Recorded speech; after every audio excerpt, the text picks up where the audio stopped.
औज़ुबिल्लाहिमिनश्शैतानिर्रजीम बिस्मिल्लाहिर्रहमानिर्रहीम। मैं हूँ राना शकील रहमान, FVN पर खुश आमदीद।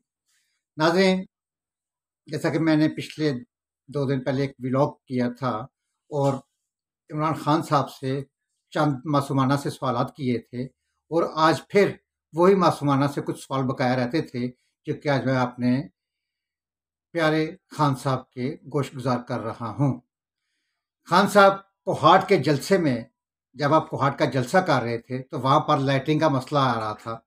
तो आपने कहा कि जी एक साइडों पे अंधेरा है, दरमियान में लाइट और साइडों पे अंधेरा है, शहरयार अफरीदी तुमने से इंतजामात नहीं किए। आपने शहरयार अफरीदी को थोड़ी सी एक डांट पड़ाई थी और आपने उनकी ड्यूटी चेंज की। अब जब आप जलसा करके गए हैं तो जनाब एक निजी टीवी चैनल पे कल रात को मैं खबर देख रहा था कि शहरयार अफरीदी ने उस ठेकेदार को, जिसने लाइटिंग की थी, उस ठेकेदार को मुतलका थाने में, वहाँ का जो मुतलका थाना था, वहाँ पे उसने पुलिस के ज़रिए उस शख्स को गिरफ्तार करवा दिया, लाइटिंग का जो ठेकेदार था। और एक टीवी चैनल की खबर पर उसे रिहाई दिलाई गई, थाने से उसकी जान छूटी। और जब उससे क्वेश्चन किया गया कि भाई ये क्या हुआ था, उसने कहा जी एक्चुअली मेरा 35 लाख का जो लाइटिंग का बिल था, वो 35 लाख का बिल था जो कि शहरयार अफरीदी साहब ने नहीं दिया, और शहरयार अफरीदी साहब ने खान साहब का गुस्सा मेरे पे निकाला और मुझे थाने भी पकड़वा दिया और मेरा 35 लाख का बिल भी नहीं दिया। तो खान साहब, सवाल ये है कि ये कौन सी रियासत मदीना है कि जहाँ पे एक गरीब ठेकेदार जिसका काम मेहनत मजदूरी करना था, आपके जलसे को एक खूबसूरत बनाना था लाइटिंग की वजह से, उसे 35 लाख का बिल क्यों नहीं दिया गया? ये भी शहरयार अफरीदी से जरूर पूछिएगा, बल्कि उसे डांट पड़ाइएगा। नंबर 2, मैं अदलिया से पूछता हूं कि मैंने क्या जुर्म किया था जो रात को 12 बजे अदालतें खुली? तो मैं खान साहब अब आपसे पूछता हूं, बल्कि आप, मुझे खुशी हुई है, बहुत खुशी हुई है कि अब वही अदालतें, आप उन्हीं अदालतों का बार बार शुक्रिया अदा कर रहे हैं। चलें, शुक्र है कि कुछ तो आपको खुशी मिली ना। इस तरह आपने उस वक्त अदालतें 12 बजे क्यों खोली थी? आपने पाकिस्तान का आइन तोड़ा था, आपने जमहूरियत के साथ खिलवाड़ किया था, इसलिए अदालतें खुली थी। उस वक्त अदालतें कानून के साथ थी, आइन के साथ थी, और अब भी अगर आपके हक में फैसला है तो आइन और कानून के तहत फैसला किया है। ठीक हो गया। उसके बाद नाजरीन, जो कल सियालकोट का जलसा किया गया खान साहब की तरफ से सियालकोट में, वहाँ पे खान साहब आपके शानो शान नहीं थी ये बात। आप एक पाकिस्तान के साबका वजीर आजम रहे हैं, एक पीटीआई, पाकिस्तान की एक बड़ी जमातों में से एक जमात है पीटीआई, आप उसके चेयरमैन हैं। आपको ये बात जेब नहीं देती कि आप कहते हैं, और इंतहाई अखलाक से गिरी हुई बात, कि एक मरतबा अमरीकी एम्बेसी से खातून आई और मरियम बीबी ने उस गाड़ी का दरवाज़ा खोला, बस एक कसर रह गई थी कि मरियम नवाज उसके आगे लेटी नहीं थी। ये खातून से कहती कि मेरे ऊपर से गुजर जाओ ताकि तुम्हारे जूते गंदे ना हो जाएं। माजरत खान साहब, सॉरी, ये बड़ी घटिया तरीन बात है। और ये मैंने अपने सोर्सेज से कल ही पूछा है, बल्कि उनसे, उन्होंने कहा जी मरियम नवाज जब ये एम्बेसडर खातून आई हैं, हमारा इस्लाम भी कहता है और हमारी ये रवायात भी हैं कि जब भी कोई मेहमान आता है हम उसको बाहर रिसीव करने जाते हैं, घर के बाहर दरवाजे तक उसे रिसीव करने जाते हैं, गाड़ी का दरवाज़ा नहीं खोला था।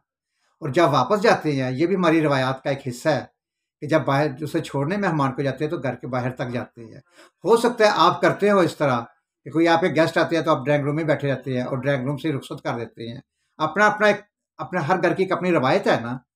हमें जो पाकिस्तानियों की अक्सरियत जो है, अक्सरियत मैं कह रहा हूँ, अक्सरियत की बात कर रहा हूँ, 90% अक्सरियत यही है, ये रवायात है कि मेहमान को जब आता है तो दरवाजे में रिसीव करने जाते हैं और जब जाता है मेहमान तो दरवाजे तक छोड़ने जाते हैं।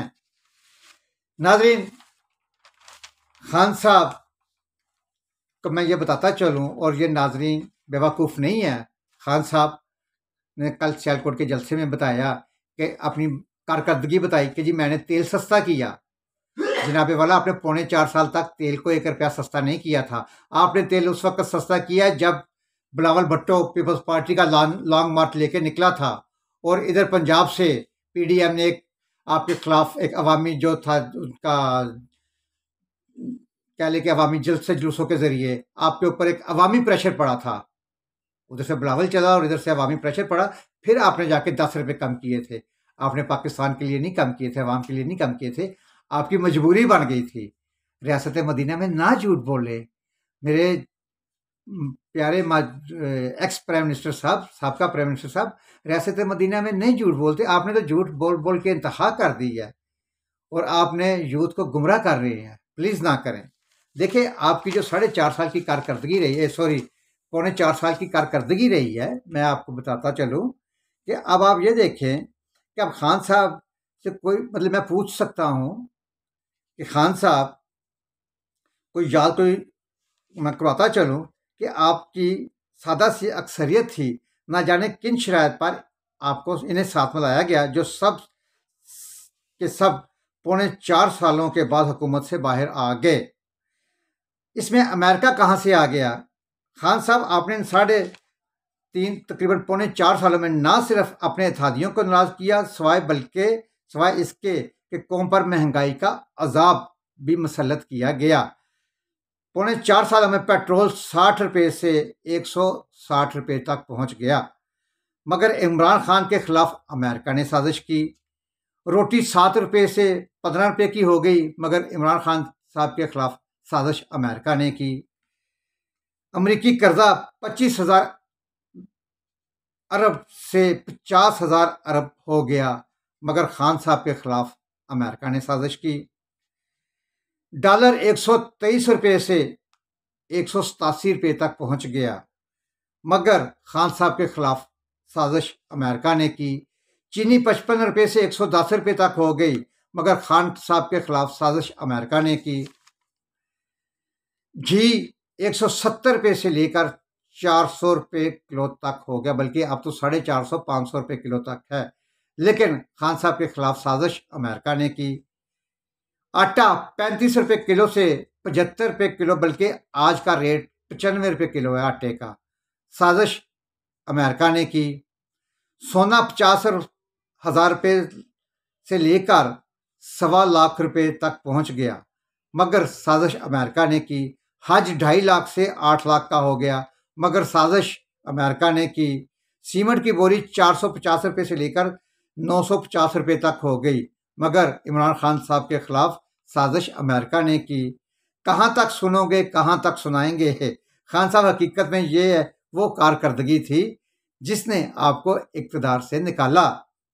अब आप इक़्तिदार से मरहूमी का सदमा बर्दाश्त नहीं कर पा रहे, मुल्क को नारकी की तरफ धकेलना चाहते हैं, अवाम और फौज को आमने सामने लाना चाहते हैं।